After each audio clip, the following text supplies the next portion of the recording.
Although the Bears were able to hold the Commanders to under 100 yards through the air, the Commanders were still pretty effective on the ground, and their receivers didn't really catch the ball, even with the few targets, as McLaurin led with 3 receptions and he went for 41 yards. Their defensively, the Commanders were amazing, getting a ton of sacks. I think like five-ish or 6. And even with all that pressure, Justin Fields played really well, but the Bears were only able to put up 7 points as the Commanders won 12-7. The Ravens were killing the Giants pretty much the entire game until about 5 minutes left in the fourth quarter. Lamar threw an interception, and Saquon got the go-ahead touchdown. And then Kayvon Thibodeaux, the Giants' first-round pick, got a strip sack on Lamar Jackson, and they were able to recover and run the clock out at the Ravens 3, basically. And Mark Andrews played amazing. Kenyon Drake played amazing. But those are both on the Ravens. And the Giants really didn't ask much of Daniel Jones, but he did his job. And the Colts and the Jaguars, probably the game of the week. Lawrence, 20 for 22. He did a great job. He really distributed the ball too, as the Jaguars' leading receiver was Zay Jones, who had 5 receptions for 42 yards. And the Giants really the Jaguars really struggled to get pressures. They didn't have a single sack. And Matt Ryan played amazing, breaking Peyton Manning's completion record with 42, Peyton Manning had 40. And Michael Pittman Jr. went off. He had 134 yards. And the Colts got a ton of pressure, getting 4 sacks. And no, I don't think anyone expected this. The Patriots crushed the Browns, 38-15. Bailey Zappi, 309 yards, 2 touchdowns. Ramondre Stevenson, 4.0 a carry, 2 touchdowns, 76 yards. 4 receivers going from 60 to 64 yards. And they stuffed the run on defense for the most part. But Nick Chubb did get a few really long rushes, which brought his total up to 56. And Donovan People-Jones led the Browns in receiving with 74. And Myles Garrett got 2 more sacks, as he is making his campaign for Defensive Player of the Year. The Bengals were down at halftime and down most of the game, but Joe Burrow was able to get the Bengals to striking distance when he threw a out to Chase, and he broke a tackle and was gone for the touchdown.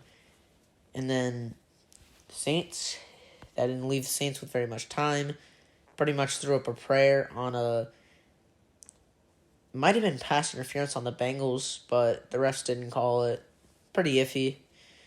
Pretty much what happened was the Saints receiver had a little push off on the Bengals corner, who which tripped the Saints receiver, and then the Bengals safety came and ran into the Saints player as he was about to fall down.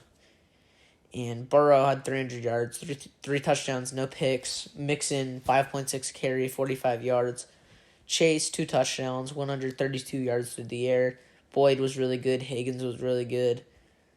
Not a ton of pressure for the Bengals. They had 2 sacks. And Andy Dalton, in his second revenge game, he played all right. 17 for 32, 1 touchdown. Kamara had 99 rushing yards and only 25 through the air. But the Bengals O-line played really well. Well, for them, only allowing 3 sacks. So, yeah.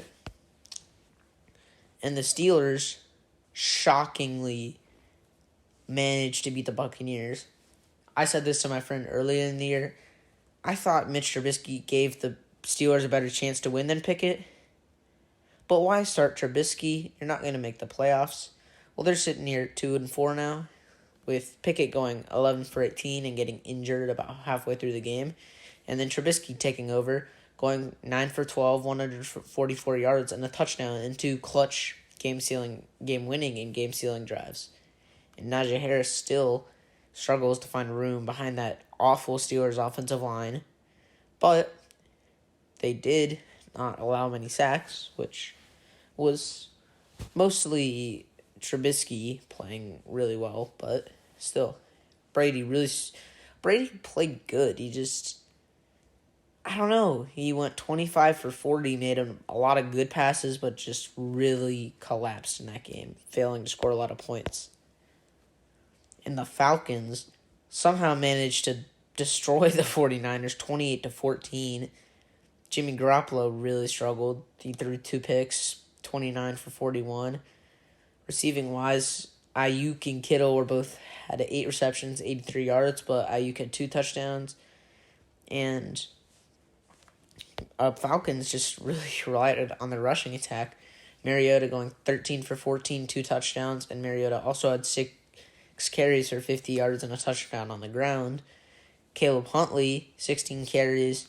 Tyler Algier, 15 carries. Avery Williams, 2 carries. And Keith Smith had a carry. So just ground and pound for the Falcons. And the Jets just destroyed the Packers in the entire game. The Breece Hall went off for 116 yards and a touchdown. And the Jets receiving corps didn't really do much, as they didn't need to. Zach Wilson, 10 for 18, no touchdowns, no picks.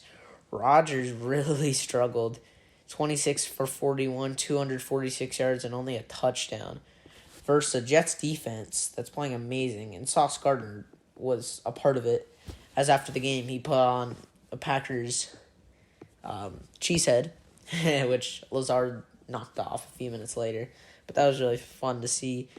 Tanyan, the Packers tight end, was their leading receiver, 10 catches, 90 yards. He did very well. Vikings, Dolphins in a really close game puts the Vikings on top of the NFC North by game and a half, as they're looking to win the division. Cook played great. Jefferson played great. Their defense played great. Dolphins backup quarterback Skylar Thompson got injured, but Teddy Bridgewater managed to go in and stayed healthy. He threw for 329 yards and 2 touchdowns. However, he also had 2 picks, so that was pretty unfortunate for him. Tyreek Hill and Jalen Waddle both had amazing days, and Gesicki had 6 catches for 69 yards and 2 touchdowns. The Rams made a pretty big comeback. They were down 10-7 at halftime to the Panthers, who are probably definitely bottom 5 team in the league. Baker got injured, which led to Phillip Walker playing, and he didn't really do much, 10 for 16, 60 yards. But then Jacob Eason came in. He went 3 for 5, 59 yards and an interception, and Robbie Anderson got into a fight with the coaches, which led to him being traded after the game to the Cardinals, which doesn't surprise me because Robbie Anderson has complained before about the Panthers quarterback carousel, how that over the last 2 years, I think they've had 6 quarterbacks or 5 start a game, which is just utterly ridiculous. Christian McCaffrey, no Panthers receiver had over 7 yards. Their tight end had 22 and McCaffrey had 89. And the Stafford played well, but not well considering he was playing the Panthers defense. He threw another interception. And going on to the Cardinals game, Seahawks obliterated the Cardinals 19-9, including scoring and the Cardinals scored on a blocked punt. And the last 9 drives of the game, Cardinals did not get any points. And it wasn't even a COD release weekend. Murray just played awful. Although he did have 100 yards on the ground. And so, yeah, DeAndre Hopkins will be coming back after a 6-game suspension next week. And Zach Ertz, 70 yards. And Marquise Brown got injured and will likely be out 5 to 6 weeks. Geno Smith didn't play very well. He didn't play awful either. He went for 197 yards, 20 for 31. And Kenneth Walker, just playing outstanding for the Seahawks. 21 carries, 97 yards, and a touchdown. The game of the year, possibly, Bills game, bested the Chiefs 24-20. Josh Allen played outstanding, hurdled a defender. Just was awesome on the ground. 329 yards, 3 touchdowns. Mahomes, 2 interceptions, including a game-losing one on their final drive. Chiefs couldn't get anything going on the ground. Really struggled in that aspect. And the Eagles beat the Cowboys 26-17, staying undefeated as many teams are struggling in the NFC. They look like the easy Super Bowl favorites right now. Cooper Rush started the game 3 for 12, 2 interceptions, but he picked it up going for 18 for 38, 181 yards, a touchdown, and 3 interceptions, as Dak will likely be back next week. And in a very interesting Monday night game, Chargers bested the Broncos in overtime. As who is giving the Broncos so many primetime games? They have not earned it, but Russell Wilson did not throw any interceptions, and he threw a touchdown, going 15 for 28, 188 yards. And Herbert, 20 incompletions, 238 yards, 0 touchdowns, and an interception. Austin Eckler was stuffed on the ground, but was still very productive through the air, as the Chargers will likely have Keenan Allen return for next week, as they look to get back in the race for the AFC West. Thanks for listening.